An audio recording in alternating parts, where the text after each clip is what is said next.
so much of what I'm doing is guilt based, right? It's for the last 20 years, put my head down, and we're very private people, my wife and I, and if it were up to just what we felt like doing, we probably wouldn't tell anyone we were real estate investors ever. We probably wouldn't talk about it.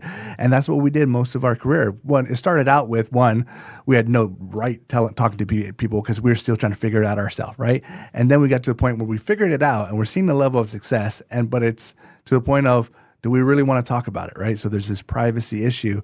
And then it just went on for a very long period of time. And it got to the point of, you look up almost 20 years later, and there's so many people that have not even put the thought in their mind of they should be doing this. Or maybe they have, but they never had anyone to talk to about it, and they never took that path. So there's friends, there's family, there's just colleagues that I probably could have helped and should have helped a long time ago that I just didn't, because I just was selfish in terms of my comfort level was not talking about it. My comfort level was not putting a spotlight on me. But because of that, I didn't have as many conversations that I should have. And so right now I'm all about trying to get out of my comfort zone, trying to get out of where I need to talk about it all the time. And I published a book so that I can talk about it. I go on podcasts so that I can talk about it, so that it opens up opportunities to have those conversations, to figure out, is this something that they should be looking into? Do they have a question? Can I help them with that question? And really, I'm trying to, through guilt, make up for the guilt that I have. And I start to think about, all right, why do I feel that guilt? Or why have I been feeling that guilt? And it's because I feel I have this moral obligation, which I didn't think of before, but right now it feels like I should have had this moral, almost like ethical obligation to be helping people, which wasn't thinking about at the time, but now I am. And it's okay if other people don't feel that way. It's just, I believe our morals and ethics are internal based, right? It's what do I feel?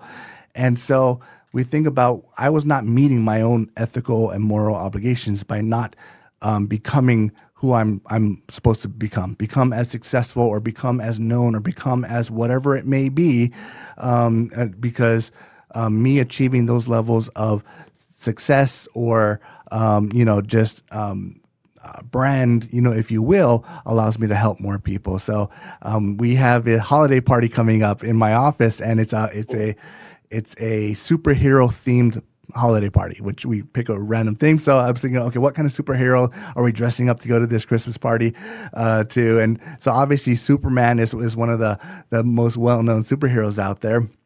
And I was just looking through this just about 2 weeks ago, and ended up picking a different costume. But Superman, that theme, there's a quote from the show. I don't know if it's a show or the actual movie, but like, with great power comes great responsibility, right? And it's basically someone telling Superman that you have this power that other people don't have.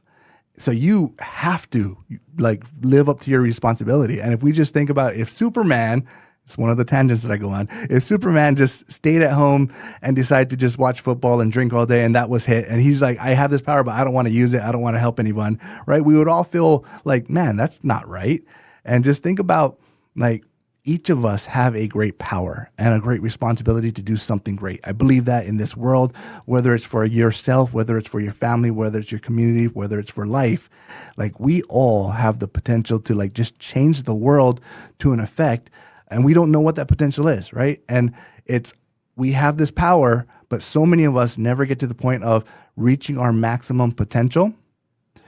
And so we never have the ability to figure out how big can we get, how much influence, how much impact can we make. I was at a high school a couple weeks ago. Every once in a while, I go in as a guest presenter, speak on economics or real estate market or whatever it may be. The topic this time around was, I think, the real estate, the role real estate plays in the American dream. And I'm sitting in this group of, I think there were maybe 11th graders or so. And I started out by just saying, everyone here has the potential to change the world. You are meant to change the world. You are meant to change the world. And so just let that sink in. Let's just assume you believe me and you are meant to change the world.